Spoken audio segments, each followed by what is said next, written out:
You are listening to Arcane Carolinas, an exploration of the Carolinas' folklore, legends, myths, and modern weird. Each episode, we examine the historical context of our topic and aim to preserve some of the stories that help make this part of the world such a fascinating place.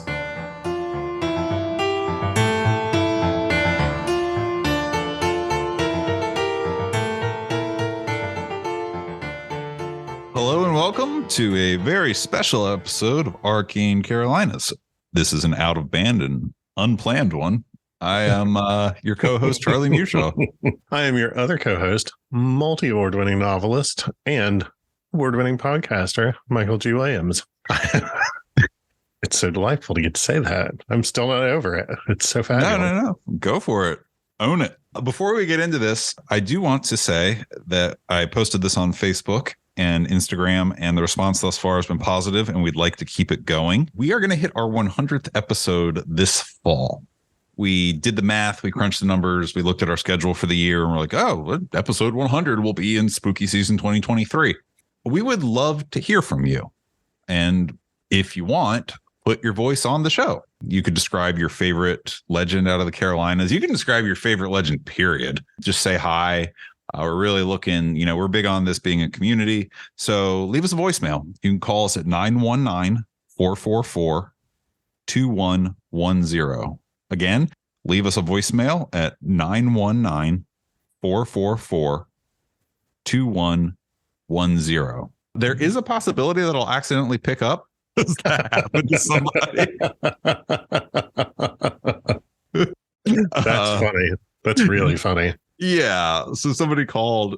I was like, oh, I didn't really look. And I'm like, hello. And they're like, I was trying to leave a voicemail for Arcane Carolinas. And I was like, I am so sorry. I hope you have a lovely day. Thank you so much for calling. I'm going to hang up. Can you call back? I hope they did. They did. And they left a very nice message. That's so funny, though. Give us a holler. We'd love to have your voice be the voice of the 100th episode. And, so long as you're not saying anything you wouldn't share with your mom on the voicemail, and we can play it for a general audience, we'll put it in the show. Yeah, that's the other thing. So first names only, people, unless you want to put your last name in there. We'll edit it out. Okay. So this is a very special episode because we had not planned on having this discussion, but in real time, we are watching fun, strange things happen in the Carolinas.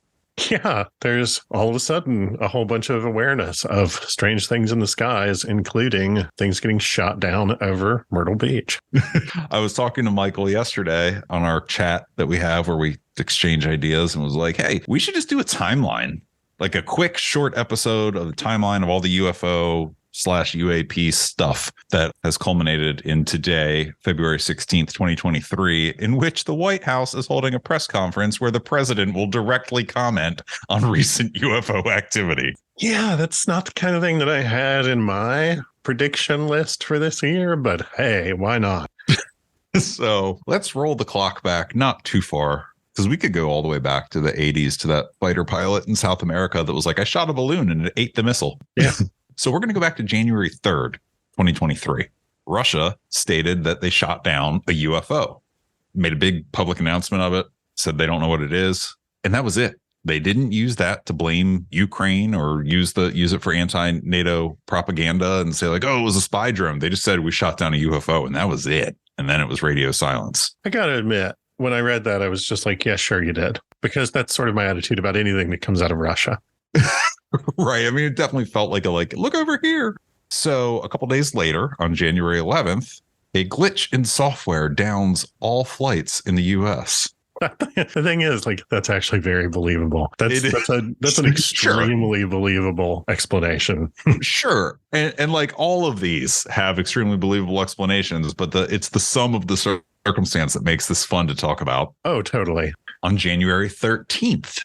So 2 days after the FAA grounds all flights in the U.S. I'm going to get this wrong. Hold on. The All Domain Anomaly Resolution Office and the Office of the Director of National Intelligence release the long-delayed UFO report and state that they're focusing on 171 cases, including some in which objects appear to have demonstrated, and I quote, unusual flight characteristics or performance capabilities requiring further analysis. Which I love as a way of saying, yeah, we don't know. Right.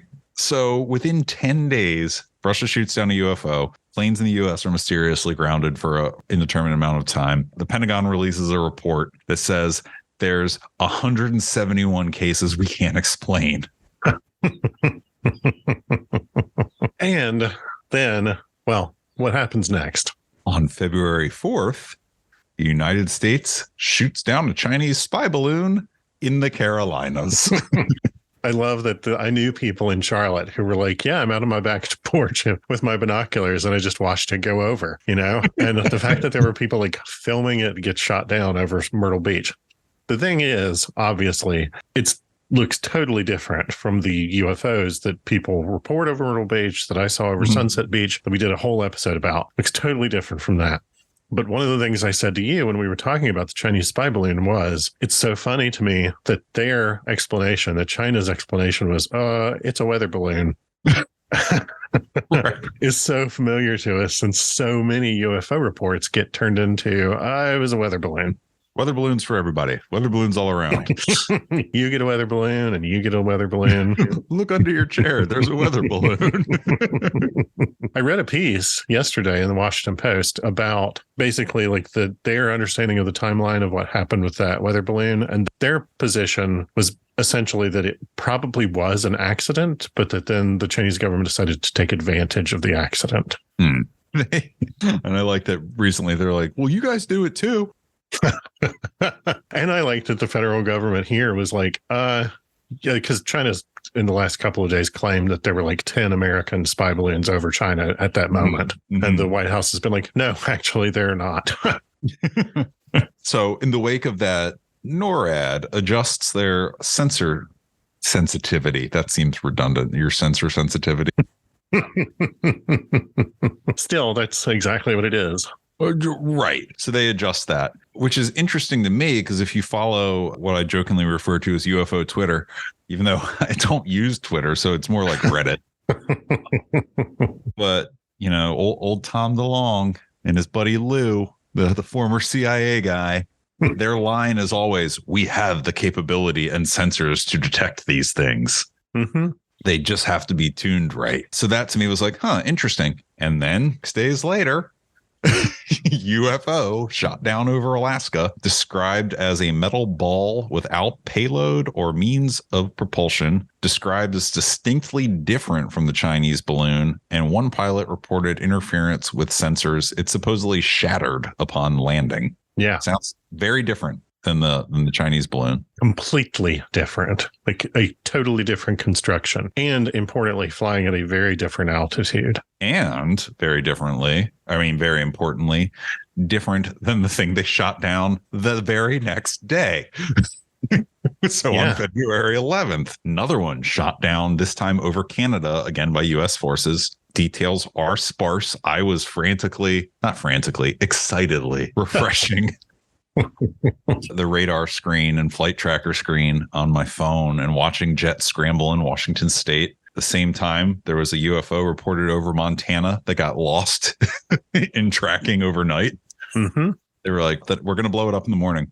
And then it wasn't there in the morning. The same day, this is all the same day, China reports, we have a UFO too. And it's transmedium. It's going from the water to the sky. It's wild. And the very same day, Uruguay reports anonymous lights in the sky and UFO activity having been reported the night before. That's all one day. That was all 24 hours. It's a busy day. Everyone in my life was tired of hearing from me. I imagine Reddit was pretty stressed that day. Dude, it was glorious. It was so fun to watch. And people were definitely getting tired of me texting them memes and stuff. So the next day, the 12th, February 12th, over Lake Huron, they shot down what they believe to be the same thing that was seen over Montana. And that one sounded pretty balloony. But so the one in Canada was shaped different than the one over Alaska, and the one in Lake Huron, sort of on the Canadian-US border that had previously been seen over Montana, was different than those two. And the Pentagon holds a briefing on the 12th and says that they are not categorizing all of these objects as balloons, and that it's important that they refer to them as objects. It's always interesting in things like this. And it doesn't just fascinate me as a writer, but it does fascinate me as a writer. Mhm. The ways that things are worded so that there is more information in the absences of statements than in what's actually in the statement, what's not being said there. So fast forward 3 days from that, yesterday, February 15th, NORAD sends out a bunch of press releases assuring the public that training exercises across the country, including one over North Carolina, are not related to recent UFO UAP stories.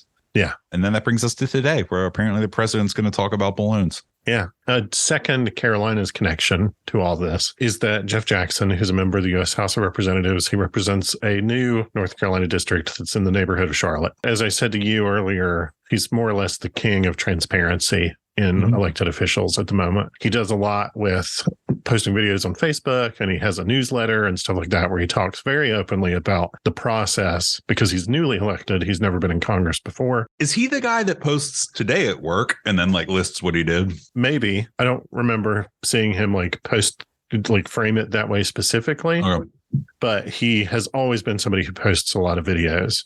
Mm-hmm. And so he's like big into explaining sort of the weird administrative stuff that happens in the background. He posted a lot during the repeated attempts to elect a House Speaker about like, what is the experience of watching that happen in person? What are the things that he could not get done until that was completed? You know, stuff like that. For instance, he could not get keys to his office until that was completed, and he was not allowed to officially hire staff until he had an office. You know, there's a lot of like that sort of administrative stuff that he talks about. So he sent out a newsletter sort of outside of his usual schedule yesterday to basically share everything that he has been briefed on because he's on the Armed Services Committee that is unclassified information that he is allowed to share publicly. And a lot of what he said was stuff that you just said. The fact that the three that just got shot down were totally different from the Chinese spy balloon. One of them was a lot bigger than the others and was sort of consistent with the idea of a balloon. But the other two, he says, were the size of, quote, an ATV or a four-wheeler, which is like really small. And that part of why they got shot down in daylight was because they were so small that it was impossible to see them or fire on them at night. He also said that the military briefing that he's received as a member of the Armed Services Committee has included repeated mentions that there's not necessarily any indication that these things were doing anything nefarious, but they were all flying near what were called DoD sites of interest, Department of Defense sites of interest. So that was part of the factor that went into deciding to shoot them down rather than wait to see where they went. I also like that he pointed out that like the one in Alaska, the place where it's believed to have crashed after being shot down, the temperature at the moment is -50 with the wind chill. I mean, it's February in the Arctic Circle, you know. The one that got shot down over Canada landed in some really tall snow-covered mountains. So that's kind of delaying things there. And it's really interesting to me that this was important enough that Canadian and U.S. forces were mobilized together. Been really fascinating to me, especially to have him talk about the fact that they were flying at a totally different altitude. They were all between 20 and 30,000 feet, which puts them like right where commercial flights tend to fly, and totally different flight patterns, totally different size, totally different shape, different from each other. He points out that they were told in briefings that commercial and research-based balloons and drones and stuff like that all have to have transponders that are registered with the FAA so that the FAA can track their movements. But none of these appeared to have transponders. The official line at the moment is it is possible that these were commercial or research balloons or drones that were sent up by somebody who didn't know that they needed to have those transponders. But if so, that's a lot of them at once. But at the very beginning of that newsletter, he talks about the fact that they have always collected this information. And this is something that I think a lot of people who have jobs that involve working any place that has, you know, security cameras to anybody who works in IT, all this information has always been collected. But the information about like what's up there and at what altitudes and how is it moving, only specific types of that information get actually looked at by different departments or intelligence agencies. All of that stuff is really compartmentalized in who gets to see that information. And according to Jeff Jackson, the end result of that is that a lot of that information has always been collected and never been looked at. Mm-hmm. And so kind of the same way that after 9/11, there were a lot of efforts to sort of bring down the barriers between intelligence agencies sharing information. There's now been an effort to sort of bring down some of those barriers and stop siloing that information as much. And that, he says, is what has resulted in people seeing these things and noticing them, because previously all this stuff would have been registered on radar and gone into a log somewhere, and just nobody would have ever looked at it. Yeah, it's not a class in school. We're allowed to compare notes. Yeah, exactly. When you mentioned unlicensed or, people not knowing they're supposed to put transponders, I saw a really funny meme where it was one of those like big gorillas from a used car sales lot. And I'm like, what if the tether just broke loose on one of these? You get up there and it's like that big dancing air guy, the tube just guy flapping around. Hard to get a lock on him. His moves are too sweet. Oh man, he's doing the Cabbage Patch. I can't. I can't interrupt his flow. So, not consistent in size, not consistent in shape or appearance or behavior. I did see an interesting chart that if you look at, this was obviously posted by somebody who was like, they're all balloons. That if you look at the air currents, right, and where the incidents happened and compare it to the flight path of the Chinese balloon that got shot down over the Carolinas over Myrtle Beach, it does look consistent with that, which I thought was interesting. So I reached out to our Delaware correspondent, refer to our Arcane Destinations Case Files Delaware episode if you'd like to learn more about Kevin. But I was like, hey, you work in aviation, help me out here. Like, help me understand the Montana to Lake Huron thing, because they're not close. And he was like, well, at the altitude it was at, the knots would be this. And, so it was moving the right direction. And it's completely feasible for this unmanned inflatable object to be able to, and he broke it down for me, like using air math. He pulls out his whiteboard. Right. He pulls out his whiteboard and does a bunch of fancy air math. Yeah. He's like, all right, there you go, stupid. And I'm like, all right. Like, by no means do I consider myself a dedicated skeptic about this stuff. Mm-hmm. It's wild that all of a sudden, it's not just that we started noticing them, it's that we started shooting them down. That's what's weird. That's what's weird to me, where I'm like, those missiles are expensive. Yeah. In fact, Jeff Jackson even said in his newsletter, we're really hoping that we'll hear that they've figured out a way to deal with these that does not involve firing extremely expensive missiles at them. Right. And I'm like, yeah, gosh, like just the cost alone. If they're really all just balloons, I pledge my service. I will volunteer to go up in a Cessna with a BB gun. And I did see plenty of comments online of, if you've got a balloon floating over South Carolina or North Carolina and you just don't want it there's a lot of people who can take care of it for you. Right. It's just like, yeah, no duh. One of the things that we said when we were talking about it, and I think that this is probably the most conspiracy minded I will ever sound on the show. So I'm just going to preface it by that I know that the words that are about to come out of my mouth kind of sound a little bit ridiculous and over the top, but I do sincerely believe that if there is ever any sort of like what gets called disclosure events in the UFO community, the idea that the government would come out and say, yep, UFOs are real and they're actually aliens, and either we're friends with them or we're not, whatever, but like the government saying, yes, UFOs are happening and they are controlled by an alien intelligence. If that sort of disclosure event were going to happen, I personally think that it would only happen from a position of strength in terms of power over them, rather than from a position of being mystified by them. I just feel like no administration of any party, no government of any nation is going to volunteer to be the ones to come out and say, we don't know what it is and we can't do anything about it, so let's have a global crisis. Instead, I think they would only acknowledge it from a position of, we know what they are and we're able to shoot them down if we don't like them. I'd buy that. No, I don't think that's conspiratorial at all. I think that's human nature, right? Yeah, I'm not trying to turn it all into Game of Thrones in the sky, but it is kind of that. Game of balloons. I also I make a lot of balloon jokes. I do think there are things that we can't explain in the sky. Yeah. I've talked about that on this show. So yeah, I'm making a lot of balloon jokes. Are these most recent ones balloons or totally explainable objects? Yeah, probably in my book. This one's probably going to have some mundane explanations, but it's the response and the frequency. It's just very strange. And if you're into tracking UFOs and UAPs, and I still can't, it feels weird to say UAP and I hate it.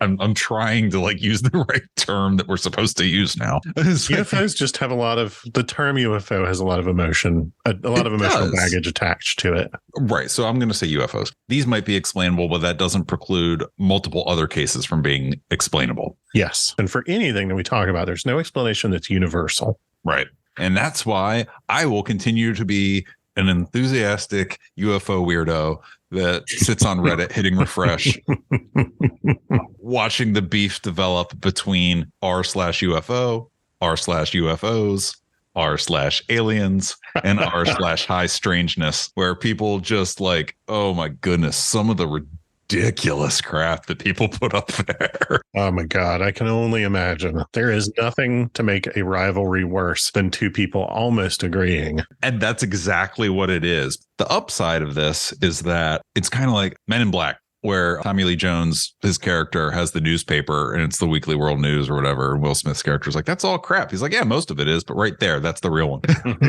That's how I feel going through those subreddits where I'm just like, crap. Okay, this one's interesting. If you want my really conspiratorial take on it, what if these have all happened and been publicized in part because everybody knows that the Navy has come out and said over the last 2 or 3 years that they're seeing stuff that they can't explain. And now we've got a convenient explanation. You are not alone in that thought, and it has crossed my mind as well. It definitely feels like there's a lot. You said Game of Thrones in the sky. I think there's a lot of that going on. Yeah. So anyway, thanks for listening to this special UFOs getting shot down over Myrtle Beach episode. There's just so many random Carolinas connections to this. I just don't know anybody who's been as forthcoming about what they've been briefed on as Jeff Jackson. So I don't live in his district, but if you are in the Carolinas and you care about transparency and government and hearing what it's actually like, then he's not a bad person to follow. Yeah, you asked me yesterday, you know who this is? I'm like, not a clue. You're like, I got this interesting email. I'm like, save it. Just surprise me. I will put a link to the email sign up in the show notes. There you go. Well, cool. Well, thank you very much. Thanks for Beam listening. us up.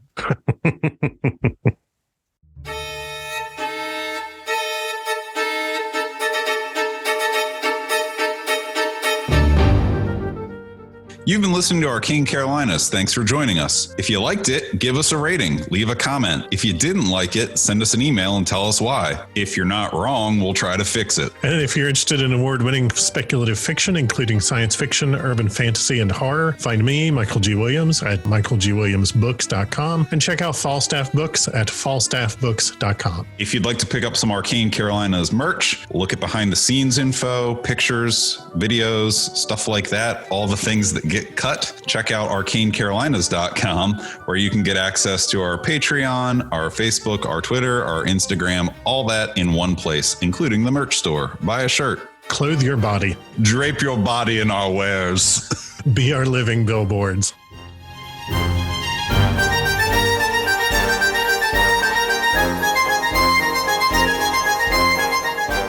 I am going to hit record, and we are now recording. Am I recording on this computer? I think I am. Let me try it. Let me stop and try again.